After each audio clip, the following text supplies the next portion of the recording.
ଆଜି ଆଉ ଗୋଟେ ଜମେଟ୍ରି କରିବା। ସେଟା ଯେମିତି ଥିଲା ଗୋଟିଏ ସମଦ୍ୱିବାହୁ ତ୍ରିଭୁଜର ଶୀର୍ଷ କୋଣର ପରିମାଣ 100 ଡିଗ୍ରୀ ଥିଲା। ବର୍ତ୍ତମାନ ଆଉ ଗୋଟେ କରିବା।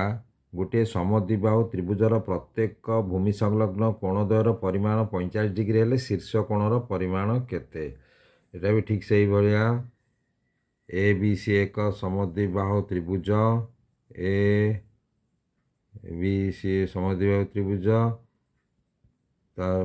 ସମୁଦାୟ ତ୍ରିଭୁଜର ଭୂମି ସଂଲଗ୍ନ କୋଣଦ୍ୱୟ ପରସ୍ପର ସମାନ 45 ଡିଗ୍ରୀ ହେଲେ ଏ କୋଣଟି କେତେ?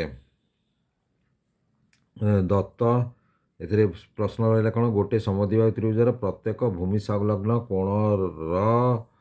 କୋଣଦ୍ୱୟର ପରିମାଣ 45 ଡିଗ୍ରୀ ହେଲେ ଶୀର୍ଷ କୋଣର ପରିମାଣ କେତେ? ଦତ୍ତ କ'ଣ ଦେଲା? ଏ ବି ସି ତ୍ରିଭୁଜର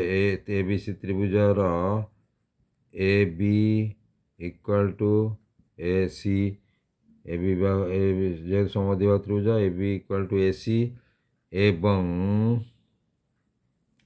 ଏବଂ angle B equal to angle C equal to 45 degree. ତ୍ରିଭୁଜର ତିନି କୋଣର ସମଷ୍ଟି 180 degree. Angle A plus B plus angle C equal to 180 degree.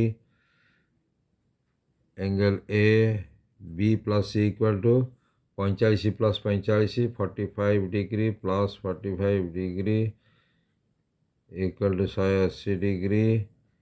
Angle A plus 90 degree equal to 180 degree. Angle A equal to 180 minus 90 equal to 90 degree.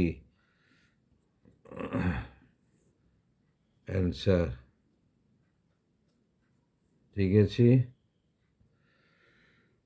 समद्विबाहु प्रथमटा थिला समद्विबाहु त्रिभुजर शीर्ष कोणटा दत्त देइथिला। एठी समद्विबाहु त्रिभुजर भूमि संलग्न कोण दुईटी देइछि।